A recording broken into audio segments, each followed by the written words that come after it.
Hi అండి. ఎలా మేము శుక్రవారం రోజు ఎలా చేసుకున్నాము చూసేద్దాం, వచ్చేసేయండి. ఇదిగోండి ముగ్గేసుకున్నాను. పొద్దున్నే 4 లేచి ముగ్గేసుకొని గడప పూజ చేసుకొని నిమ్మకాయ అటుపక్క ఇటుపక్క మీకు చెప్పేది ఏముందండి, పసుపు కుంకుమ అద్ది నిమ్మకాయ పెట్టాను. ఇదిగోండి చూడండి, మా ఇల్లు చూద్దాం రండి.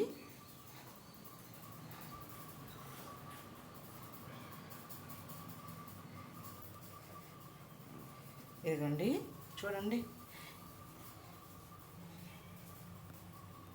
ఇదిగోండి వినాయకుడు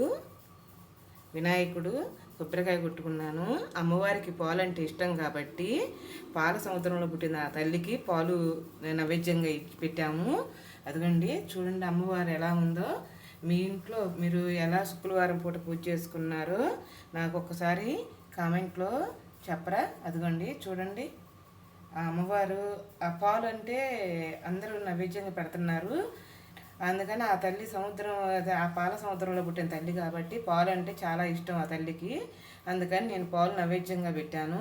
కొబ్బరికాయ కొట్టుకున్నాను. అదిగో వినాయకుని చేసుకున్నాను. దీపారాజన అయిపోయాక దీపం ధూపం సమర్పమి అని అంటారు కదా, నేను దీపారాజన చేశాక దీపం మట్టికి కడ్డీతో ముట్టించుకోవాలి. వినాయకుడిని చూసుకొని ముందర వినాయకుడు పూజ చేసుకున్నాక తర్వాత ఆ తండ్రికి పూజ చేసుకోవాలి. చేసుకున్నాక దీపారాజనకి మళ్ళీ ఒత్తులు వేసాక మళ్ళీ ఆ తండ్రికి కూడా ఆ దీపం ధూపం అనే దానికి నమస్కారం చేసుకోవాలి. ఇదిగోండి చూడండి, నాకు అంతగా చెప్పటం అయితే చేత కాదు, కానీ ఏదో చెప్పాలని ఆశపత్రం చెబుతున్నా. కానీ ఏమన్నా తప్పులు ఉంటే సారీ అండి. ఏదన్నా పొరపాటు ఉంటే దీపారాజనలో నా కామెంట్ రూపంలో చెప్పరా, నేను చేసుకుంటాను. అదిగోండి చూడండి, మా ఇల్లు ఇదేనండి.